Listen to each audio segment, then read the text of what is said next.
Wise words, although written by my decaying hand, remain imperishable through time, imbued with the medicine of immortality by the All-Master.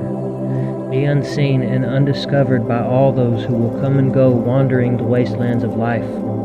Be hidden until an older heaven births human beings who are worthy of your wisdom. Having sounded this prayer over the works of his hands, Hermes was received in the sanctuary of eternity.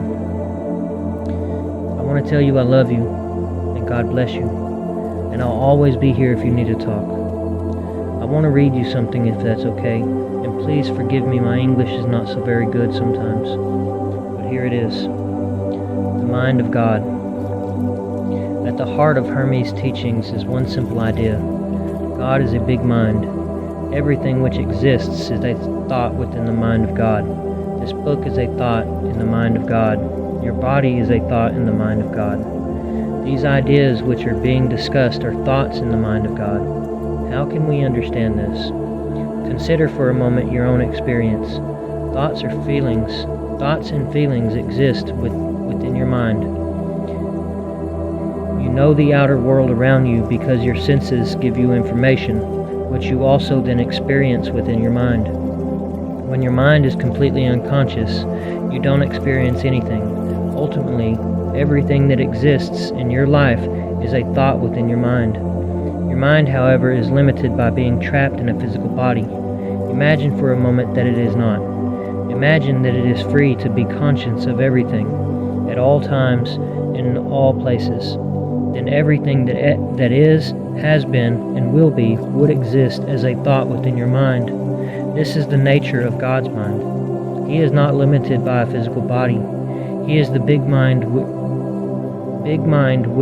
which everything exists.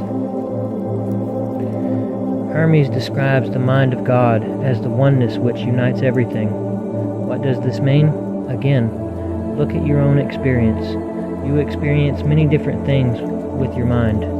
Right now you are reading this book. Before that, you may have been eating or walking in the country, yet all of these different things are experienced by one thing, your mind. It is the oneness that unites all of your experiences. In the same way, God's mind is the oneness which unites everything. Hermes says that this oneness contains all opposites. This paradox can be understood by once more looking at the nature of your own mind. Some things you experience are hot and others cold. Some are bright and others dark. Some you call good and others bad. Nothing that you experience can be both cold and hot because they are opposites. Yet both cold and hot are experiences which you have. Your mind is the one thing which contains all opposites. Hermes teaches that the mind of a human being is made in the image of God's big mind. If we can free our mind from the limitations imposed by the physical body, we can experience the mind of God. We are created with the specific purpose of learning to do this. This is the spiritual goal of human life.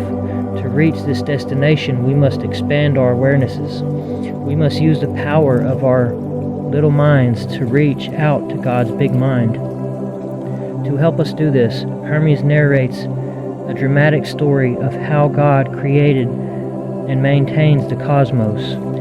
It is through appreciating the awarenesses, awesome beauty of the cosmos and understanding the fundamental laws by which it functions that we can come to know the mind of God. It is this vision which fired the imaginations of the great minds of history. It inspired the birth of science by encouraging them to explore the mind of God by seeking to discover more of how the universe works. Some great modern scientists such as Albert Einstein and Stephen Hawking all describe science as an attempt to understand the mind of God.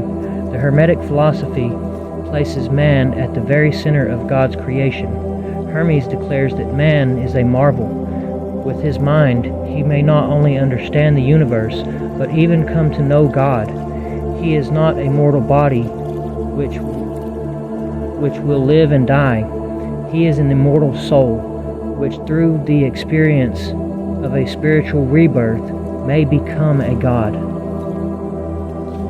You know, that is beautiful. During my experience, my near-death experience that I had almost 3 years ago, I tapped into a lot of stuff that I had no idea of before. And I just want to say, reach out to me if you have questions. Because there is a lot of people here that their soul's light is getting ready to ignite. And I can help you. I love you, and God bless you.